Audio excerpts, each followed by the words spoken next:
Vous écoutez Arte Radio. Est-ce que vous êtes chaud et prêts à partir? On a un son hyper puissant cette année, donc ne vous inquiétez pas, vous allez pouvoir bouger vos culs.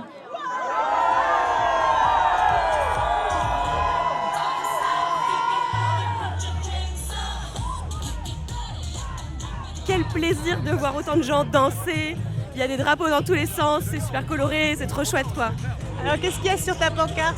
Moins de RN, plus de lesbiennes. Et il y a aussi Queer Joy. Aujourd'hui, c'est beaucoup d'émotions et beaucoup de joie d'être tous ensemble et toutes ensemble. Il se passe vraiment un truc de lien entre les gens. Il y a des fois où c'est la chose la plus précieuse. C'est parce que c'est la création d'une communauté en direct en fait. La musique, la danse, la joie aussi, c'est quelque chose qui nous protège contre la violence qu'on se prend régulièrement dans la gueule. Ça donne tellement de force. C'est que comme ça qu'on pourra résister à l'homophobie, à l'extrême droite, résister à toutes les violences qui attaquent les communautés minoritaires.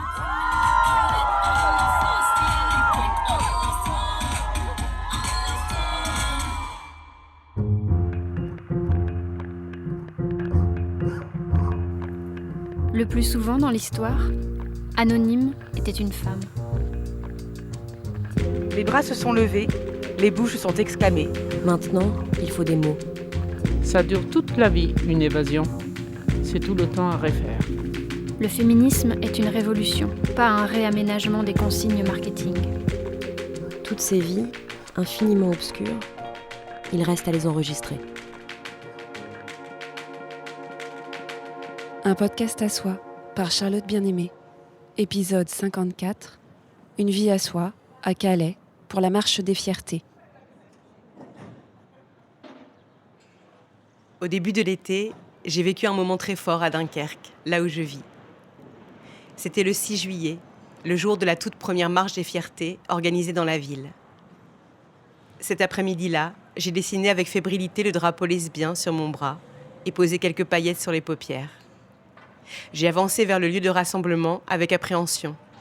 Je savais que les organisateurs et organisatrices avaient eu bien du mal à obtenir une autorisation de la mairie pour avoir le droit de poser quelques tables et stands destinés aux associations et aux ventes de drapeaux colorés sur une petite place de notre ville.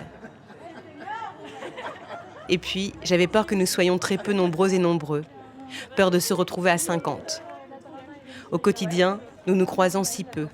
Il n'y a aucun lieu spécifique pour se retrouver, se rassembler, se reconnaître. Mais le cortège s'est mis en place et nous étions finalement presque 1000. C'était puissant. J'ai eu le sentiment d'une sorte de coming out collectif d'une ville, d'une grande respiration. L'accueil à 15h30 du coup. Cette année, en plus de Dunkerque, 3 autres prides ont vu le jour dans la région, à Boulogne-sur-Mer, Lens et Valenciennes. Des villes moyennes qui ont pris la suite de Calais, qui avait lancé une première édition l'année dernière. Prise de parole là, pareil sur la même heure. Là-bas, il y a 2 ans, un collectif féministe actif s'est créé suite à de nombreuses sessions de collage. Puis un autre, plus spécifiquement pour la marche des fiertés. Il est composé en majorité de féministes lesbiennes, inscrites dans de nombreux autres réseaux militants, qui tentent de résister, dans une ville où le candidat du Rassemblement national a été élu à plus de 53% des voix aux dernières élections législatives. Mika, il était en paillettes, donc est-ce que vous trouvez quelqu'un d'autre qui veut faire des paillettes? Dans le contexte politique actuel de cette rentrée, avec une forte présence du RN à l'Assemblée nationale, j'ai voulu vous faire entendre les échos de cette 2e édition de la Marche des Fiertés de Calais, qui s'est déroulée la veille du premier tour des élections de juin dernier. Entendre ces voix LGBTQIA+, féministes et queer, qui articulent de nombreuses luttes, donner du souffle, de la force, de l'espoir. Réunis pour cette 2e édition de la Marche des Fiertés de Calais. Vraiment merci d'être là. Durant cette année écoulée, on a fait pas mal de projets, on a passé du temps avec vous. On vous a rencontrés sur divers événements comme les truck dressing, les karaokés queer ou encore le ciné-débat. C'est essentiel pour nous de tisser des liens, de nous reconnaître, de partager des expériences et bien sûr, on en voudrait plus. Chacune parmi vous tous peut témoigner de la difficulté qu'il y a encore aujourd'hui à vivre en s'assumant lesbienne, gay, bi, trans, queer, intersexes, asexuels, à vivre en dehors du cadre construit imposé par la société. Aujourd'hui, ensemble, nous voulons faire taire la honte et embraser nos fiertés. Bien sûr, nos droits ont progressé, mais nous les savons fragiles, d'autant plus dans le contexte politique actuel. Avec près de 40% de votes en faveur des listes du Rassemblement national et de Reconquête et 50% à Calais, l'extrême droite a réalisé un score historique aux élections européennes du 9 juin dernier. Ce n'est pas dans ce monde que nous voulons vivre. Ce n'est pas dans ce monde que nous voulons voir nos enfants naître et grandir. Aujourd'hui, nous marchons ensemble pour un monde où chacun et chacune peut respirer, s'affranchir des normes écrasantes d'une société asphyxiée et enfin être fier. Merci.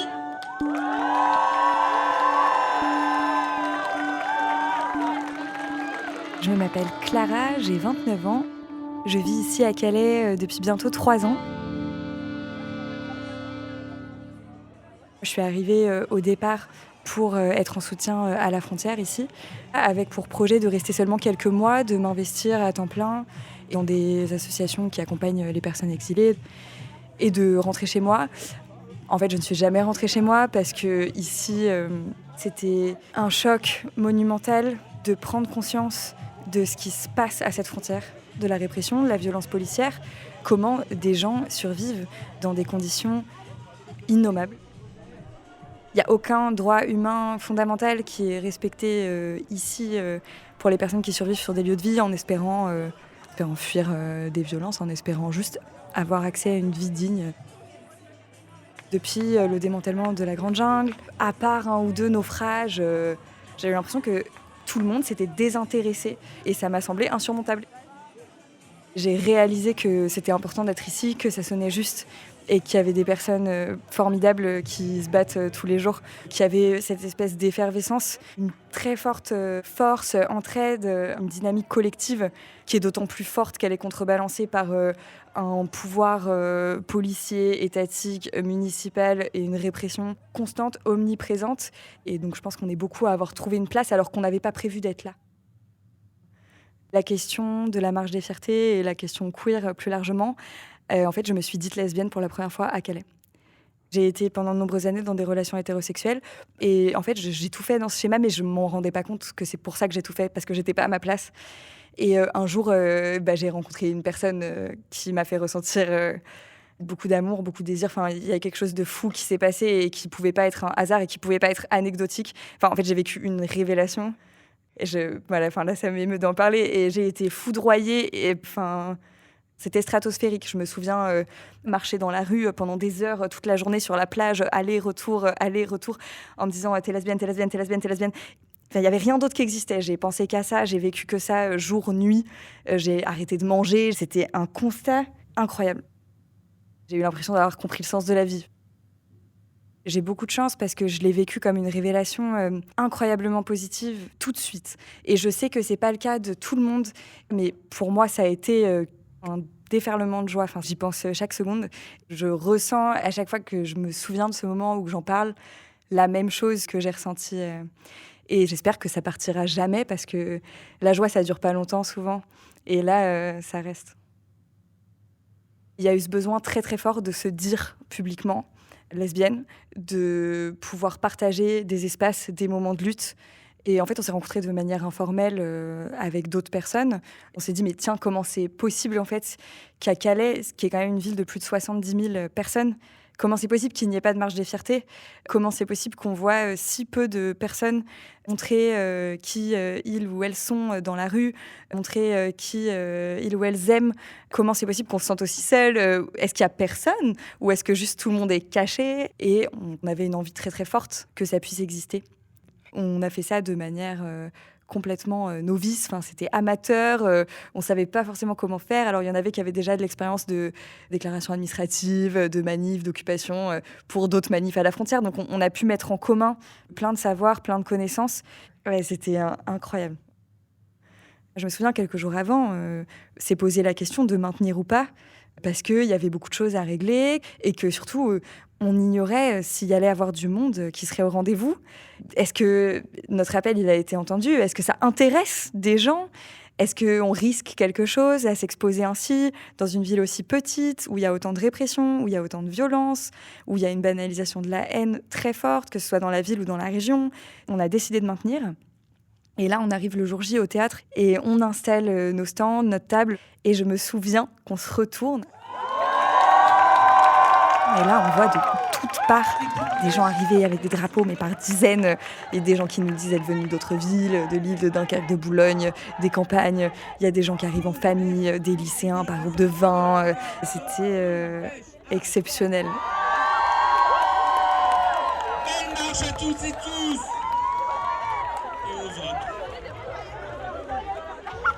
Ah bah nous on est happy, on est heureux d'être là. Ça fait des mois qu'on attend, ça fait des mois qu'on prépare ça et on avait hâte quoi. Moi j'ai 19 ans. Moi j'ai bientôt 16 ans. L'année dernière on l'a fait, la première fois. On était un petit peu timide parce que on savait pas trop à quoi s'attendre comme c'était la première fois qu'on participait à ça. Et là franchement depuis l'année dernière on attend que ça. Parce que c'est un moment genre où le monde il se met en off en fait. C'est difficile d'être LGBT quoi. Me faire insulter, menacer de mort sur les réseaux, c'est arrivé. Tout ça parce que j'ai mis une photo avec ma copine, quoi, de n'importe quoi. Moi, personnellement, j'ai toujours peur de sortir, de tenir la main à ma copine ou quoi, donc j'évite de le faire, par peur d'une agression ou quoi, enfin, on sait jamais. Et j'aimerais bien être fière, genre de le montrer à tout le monde, mais à force des prides, etc., parce qu'on a été à la Pride d'Arras aussi, on a vu que ça changeait partout. Les gens, ils étaient investis dans les rues, ils sortaient avec des canons à confettis, ils avaient acheté des choses LGBT, etc., ils les montraient à la fenêtre, ils criaient, ils soutenaient. Ça fait du bien quoi, de voir qu'il y a des gens comme nous qui sont là pour genre nous montrer qu'on n'est pas seuls. Et ben on va recommencer avec une chanson qui crie très fort, les PD dans la rue, mais vous avez le droit de crier les trans PD queens dans la rue, les queens dans la rue, tout ce que vous voulez, les trans dans la rue. C'est parti. Et alors c'est quoi votre pancarte là? L'amour plus fort que le RN, parce qu'ils veulent réprimer nos droits et faut qu'on lutte contre ça. Bah oui, vous, on peut réprimer l'amour, s'il vous plaît.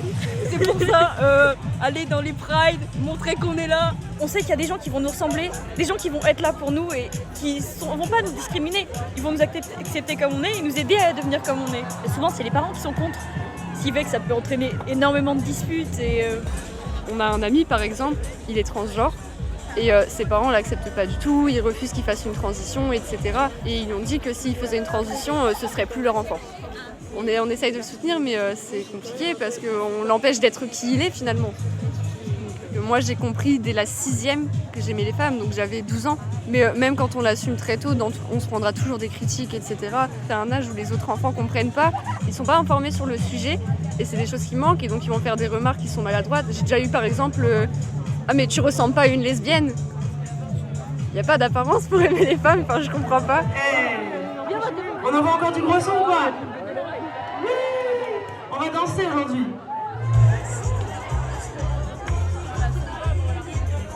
Bonjour. Bonjour. Qu'est-ce que vous faites ici? Je fais partie de la communauté, je suis pansexuelle, donc ça pourrait dire d'être fière de moi en fait, tout simplement. Moi j'aime tout le monde, que ce soit les filles, les garçons, les transgenres. Je m'en fous du sexe en fait. Moi je regarde plus le mental. Je me mets juste à la place d'une personne aveugle en fait. C'est important la personne intérieure. Il m'a fallu du temps pour me trouver. Il y a beaucoup tout ce qui est famille, jugement et tout, que c'était pas normal, que c'était contre nature, que c'était bizarre. Mais ma mère surtout. Et en fait, c'est moi en grandissant, j'ai essayé, j'ai fait de l'expérience et tout, et je me suis trouvée. Et maintenant, je suis épanouie. Tu as quel âge? 18 ans. C'est ma fille. Ah, d'accord, ok, enchantée. C'est ma grande qui voulait que je vienne avec elle pour voir ce que c'est. C'était la deuxième et ça a l'air bien. Je viens pour passer un bon moment, écouter de la bonne musique et puis être dans la joie et la bonne humeur. Je suis ouvert à tout, quoi. C'est important qu'ils sachent qui je suis et que qu'ils connaissent un peu mon monde, on va dire, pour qu'ils comprennent un peu mieux. Parce que des mots, c'est pas forcément facile. Vous habitez Calais, du coup, tous les deux? Ouais, près de Saint-Omer, ouais. Je suis dans la logistique. Alors mon boulot, il y a toutes sortes de gens, on les accepte comme ils sont et on est très bien, ça va. Et là, je suis en études d'esthétique et là, je passe en gestion. Donc, en esthétique, je parlais pas trop. Je m'effaçais un peu parce que vu qu'on était entre filles, le fait de dire que je suis pan, ça aurait fait des chichis. Surtout qu'en esthétique, on se montre beaucoup. Donc, je préférais me cacher pendant ces 3 années, mais c'est un peu bête, je trouve, de devoir se cacher. Alors que nous, on veut juste vivre notre vie et nous assumer tel qu'on est et on ne demande rien d'autre en fait.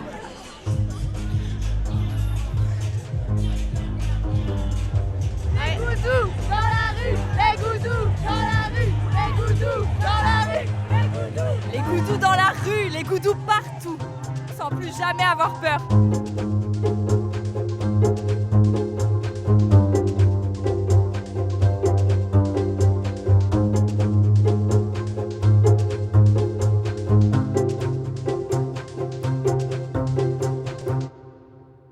Je m'appelle Céline, j'ai 41 ans, je viens d'Aire-sur-la-Lys, donc je suis du Pas-de-Calais. J'ai grandi dans un milieu ouvrier, dans un quartier plutôt populaire, mais d'une petite ville. J'ai grandi beaucoup dans la rue. On zonait pas mal parce qu'il n'y avait absolument rien pour la jeunesse. On faisait des foot, on faisait des pings, on faisait des cache-cache géants. On allait à la pêche aux épinoches. Et on était en mixité en permanence. Et personnellement, je pense que j'avais un peu des codes des deux genres. Et puis, il y avait plein d'histoires d'amour, mais toujours très hétéro, par contre. J'étais amoureuse passionnée, quoi. Je me souviens, j'avais gravé au compas sur mon bras les initiales de mon amoureux. Et puis, c'était un peu genre des ruptures, des je me remets ensemble, des ruptures. Il y avait un espèce de concours dans le quartier de combien de fois on ressortirait avec le même mec. À aucun moment, j'ai eu des représentations lesbiennes. C'était vraiment complètement absent. Même dans toute ma ville, il y avait un couple gay. Genre, c'était le truc de la ville, quoi, tiens.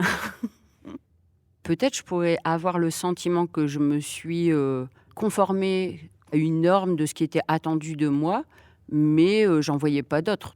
Par exemple, quand il y avait des stars à la télé, elles n'étaient pas forcément lesbiennes, mais elles avaient quelque chose qui m'attirait. J'avais plutôt l'impression que j'avais envie de leur ressembler, mais à aucun moment je ressentais un désir, ou en tout cas je le conscientisais pas. Et tout s'est mis en place à un moment donné, quoi. Je pense qu'il y a eu une première fois où j'ai capté le désir sexuel pour une femme. Ça m'a assez effrayée, en fait. J'ai littéralement fui cette soirée.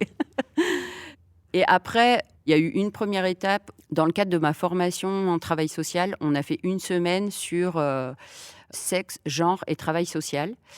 Là, je me suis vraiment dit, ouais, il faudrait quand même que je teste un truc parce qu'il y a l'air de se passer quelque chose à cet endroit-là. Et ça s'est fait quelques mois après.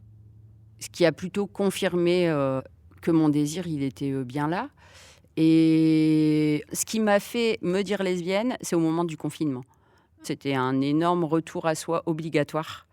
Je sentais que je passais à côté de quelque chose qui allait être très fort à vivre pour moi. Et je passais à côté d'une partie de moi-même, en fait, aussi. Et j'ai exploré plein de choses, des lectures, des vidéos, pour vraiment chercher là où se trouvait mon désir. J'ai appelé ça la course d'orientation sexuelle. Et en allant chercher un peu plus dans des choses plus fines, effectivement, j'ai capté que il y avait un univers que je ne connaissais absolument pas et qu'il fallait que je découvre. Et je me disais, mais je suis à Calais, qu'est-ce qui se passe ici pour une personne comme moi ? Sur Calais, il y a un bar gay, donc c'est un bar LGBT, mais on y trouve principalement des gays. Je sais pas où sont les lesbiennes. Je t'avoue, je sais toujours pas. Avec une amie, on avait dit qu'à la Pride, on se ferait une affiche où sont les lesbiennes. En plus, j'étais maman en solo avec un enfant quand même assez jeune. C'est arrivé avec un homme avec qui j'avais une relation déjà plutôt établie. C'était quelques mois après ma prise de conscience. C'était assez contradictoire dans ma tête parce que j'étais en train de rentrer dans un moule quand même plutôt hétéro et en même temps un peu batailler avec ce désir dont je prenais conscience et me dire dans quoi je m'embarque. Et puis, avec un recul, en me disant, de toute façon, c'est deux chemins différents. En fait, la maternité et mon orientation sexuelle, elles ne sont pas dépendantes l'une de l'autre. Et voilà, il y a cet enfant qui est arrivé et qui est super chouette.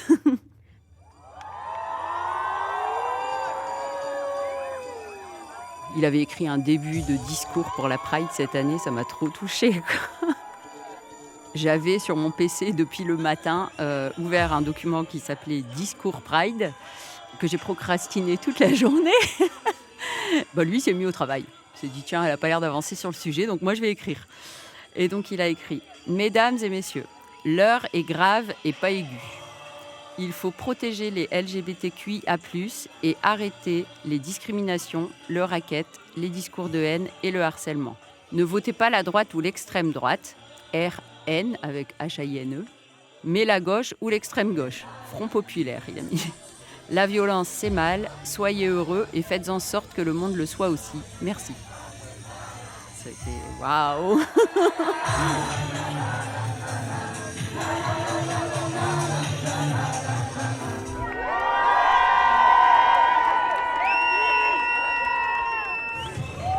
Bonjour. Comment tu t'appelles? Néo.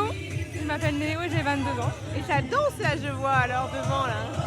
Oui, c'est Lady Gaga, alors forcément ça bouge. En plus, il s'est passé un moment important tout à l'heure, c'est que y a quelqu'un de pas bien qui était là, il y avait un agresseur à moi et le collectif l'a viré de la Pride. Elle lui a dit bon, je te connais pas, mais je sais que t'as agressé quelqu'un ici et pour son bien-être, on préférait que tu partes. Ça fait 6 mois qu'on prépare ça, alors on veut pas que tu caches. Ça m'a touché beaucoup qu'elle prenne ma défense parce que on m'a pas souvent pris ma défense pour des moments comme ça. Et j'étais gênée, du coup je savais pas comment réagir. Je leur ai dit merci et j'aurais fait un câlin. Maintenant Maintenant tu danses? Ouais. Allez! À 60 ans, on s'est battu pour la gagner, on se battra pour la garder. Moi c'est Néo, j'ai 22 ans. Je suis là parce que j'avais besoin d'un collectif où je me sens à l'aise d'être moi-même. C'était vraiment nécessaire parce qu'à Calais, on se sent vraiment seul. Je suis non-binaire, mes pronoms c'est Yel. Et ici je dis Yel et il parce que du coup les gens ils respectent pas le Yel. Pour moi, être non-binaire c'est être trans du coup. Trans masque non-binaire parce que je suis plutôt vers le masculin. Moi, du coup, c'était dès la primaire. Il y avait le truc de les filles avec les filles, les garçons avec les garçons. J'ai jamais aimé ça, en fait. C'est même pas une question d'identité, juste même par rapport au sexisme. J'aime pas trop le fait de faire les filles d'un côté, les garçons de l'autre. C'est n'importe quoi.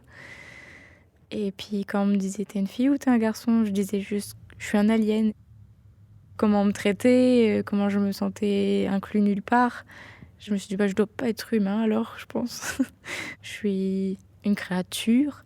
En fait, je me suis toujours sentie bizarre parce qu'on m'a mis ce mot. Je suis bizarre, je suis chelou. Donc maintenant, je me suis associée. J'aime bien être weird. J'aime bien. C'est moi. Je suis un weirdo. C'est au lycée que j'ai commencé timidement à faire un move. J'ai commencé à enfin aller côté homme parce que j'ai toujours voulu. Sauf qu'après, dès que j'étais out en tant que trans et que là, ça s'est concrétisé quand j'ai dit j'ai un nouveau prénom, mes pronoms, c'est ça. Là, j'ai commencé à perdre ma famille. Maintenant, tout ce qui me reste, ma famille, c'est ma mère, mon frère. J'ai grandi avec ma mère, mon géniteur et mon frère. Ma mère, elle est sans emploi. Et là, mon géniteur... il est en formation, je crois. En fait, je crois qu'il veut être chauffeur poids lourd, il me semble. Je suis pas très proche de lui. C'est pour ça que je dis mon géniteur, d'ailleurs. C'est simple. Moi, je suis queer, végane, de gauche, féministe. Enfin, je pourrais citer plein de trucs que lui, il est contre. Donc, du coup, forcément, ça matche pas trop. Pour moi, le mot PAPA, c'est un mot impossible à dire. Parce que ça n'a jamais été un père pour nous. Il nous mettait dans des situations dangereuses, il nous ramenait dans des endroits avec des gens pas côtoyables, fumer de la drogue alors que mon frère était là. Il nous laissait seuls des fois avec des personnes que ça va pas. Donc moi, l'aînée, j'ai tout de suite pris le rôle de parenté et je me suis dit c'est à moi de m'occuper de mon frère. Ma mère, elle était pas là parce que elle gérait ses soucis mentaux. Donc, toute notre enfance, on l'a passée avec notre géniteur. Puis, en plus de ça, il est violent. ça me mettait vraiment très en colère. C'est à des moments où c'était mon géniteur qui était violent avec mon frère. Et je me disais, mais je vais pas me battre avec mon géniteur. C'est ça le truc. Moi, je suis pas du genre à me battre. Je suis gentille, je suis calme, mais je fais pas ça. Je veux pas être comme lui. Sur plein de trucs, et je me dis, j'ai pas été là. Je suis lâche juste parce que j'ai peur. J'ai pas réussi à le protéger. Mais en vrai, je devrais pas avoir à le protéger contre mon propre géniteur. À cause de ça, j'ai du mal à ressentir mes propres émotions. Je suis devenue un peu vide, quoi. Je suis un caillou. Je ressens rien. Je dissocie beaucoup de ma propre vie. C'est pour ça que c'est incroyable que l'année dernière, la marche des fiertés, ça m'a fait ressentir quelque chose. Ça m'a fait pleurer de joie et c'était la première fois que je pleurais de joie parce que avant ça, je comprenais pas qu'on pouvait pleurer de joie. Et là, c'est sorti tout seul. Le fait de danser avec eux, c'était tellement un moment libérateur. J'ai vu des trans qui se mettaient torse nu et tout. Je me suis dit, waouh, mais ils ont l'audace de faire ça à Calais. Ils sont courageux. Mais en vrai, c'était un mouvement fou.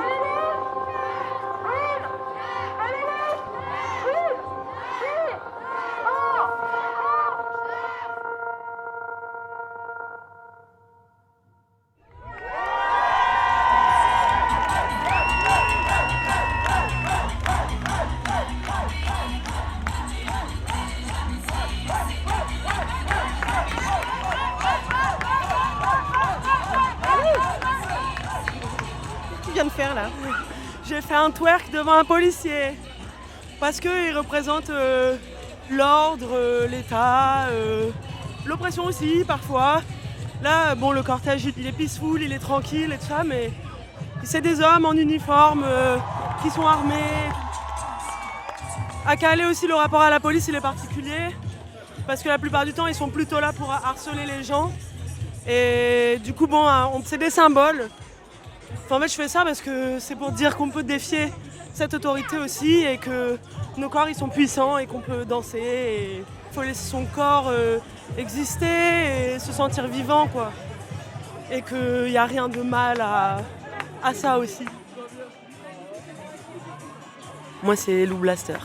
Aujourd'hui, je suis venue installer le matériel sur le camion son et je vais mixer tout à l'heure.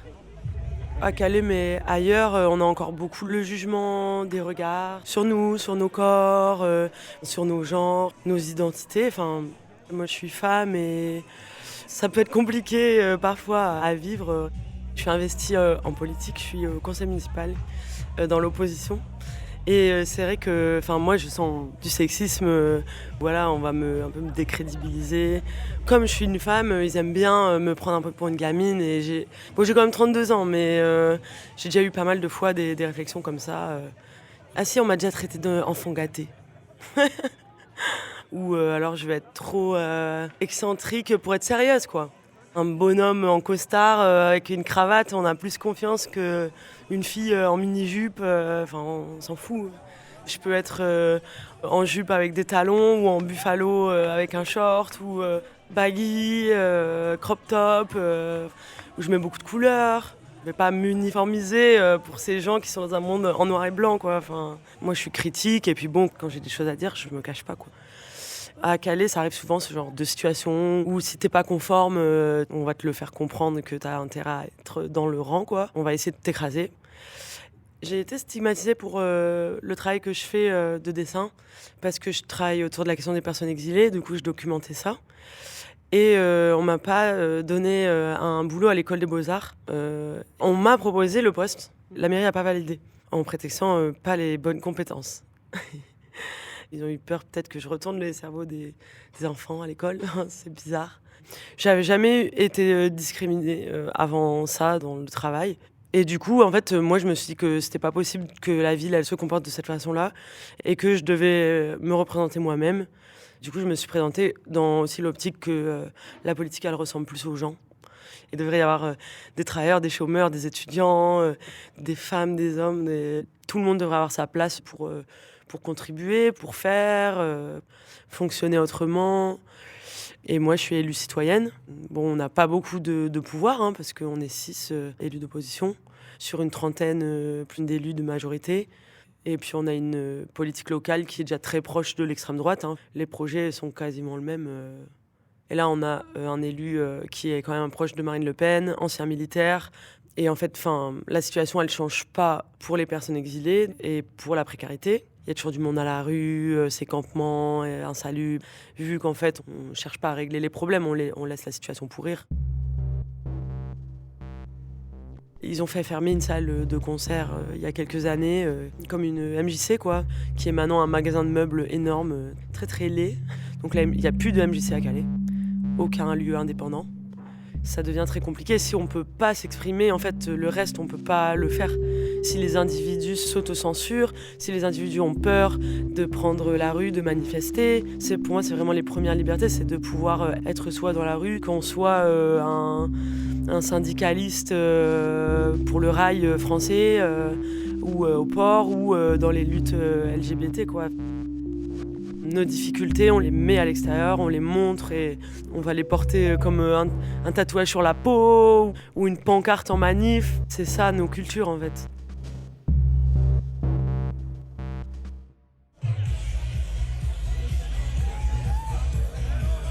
Je suis extrêmement excitée. En plus, c'est ma chanson préférée.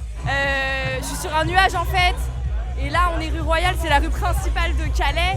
Et on est des centaines. Alors, il y a des personnes qui ont compté, qui m'ont dit qu'on était entre 550 et 600. C'est énorme.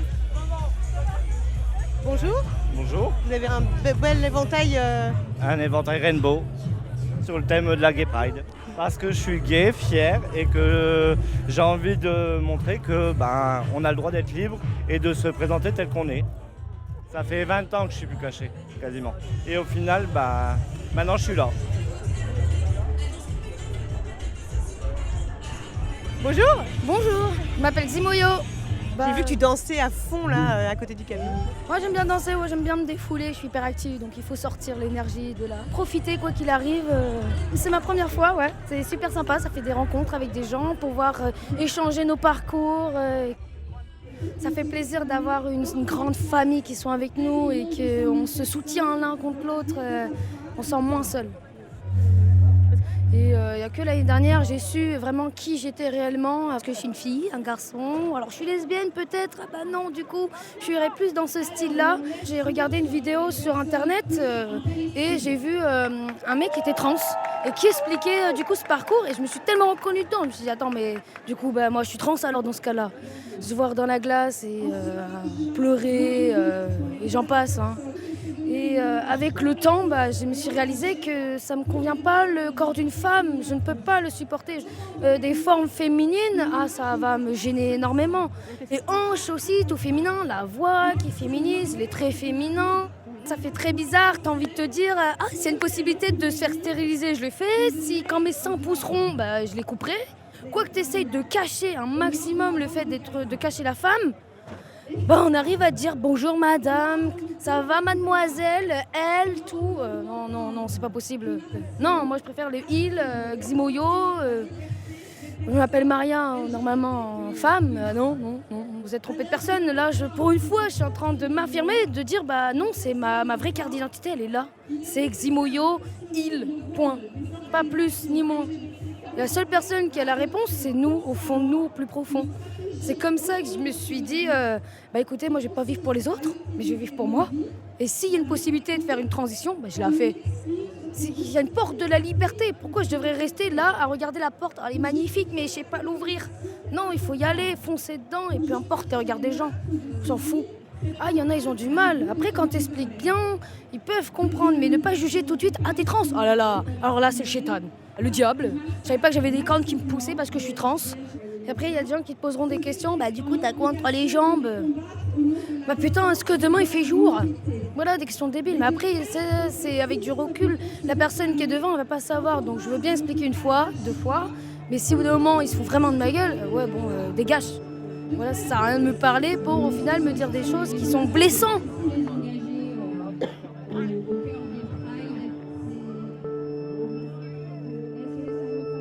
C'est compliqué de vivre en dehors de la norme. Parce que la norme, c'est un peu comme un pantalon trop petit, on a du mal à respirer, avoir l'impression de ne pas pouvoir être tout à fait soi parce que ce serait décevant, dérangeant, ce serait l'occasion pour d'autres personnes de se moquer de nous faire du mal. Et en fait, quand on arrive à se débarrasser de ça, on se sent libre, on se sent heureux. La communauté, c'est un truc important dans ce processus-là. C'est quelque chose qui nous protège. À un moment donné, je suis sortie du cortège pour aller remplir ma gourde et je me suis dit, je sors du cortège, je suis toute seule, je suis isolée. Ça pourrait énerver fort des gens de voir cette manif et en fait, on se protège en fait les unes les autres, les uns les autres des violences de l'extérieur en créant des choses ensemble, en créant assez de choses dans notre bulle pour qu'on puisse être heureux. Enfin, on mange ensemble, on fait des événements ensemble, on colle ensemble, on lit des livres ensemble. Et ben voilà, ça me nourrit. J'ai pas envie de sortir du cortège, quoi.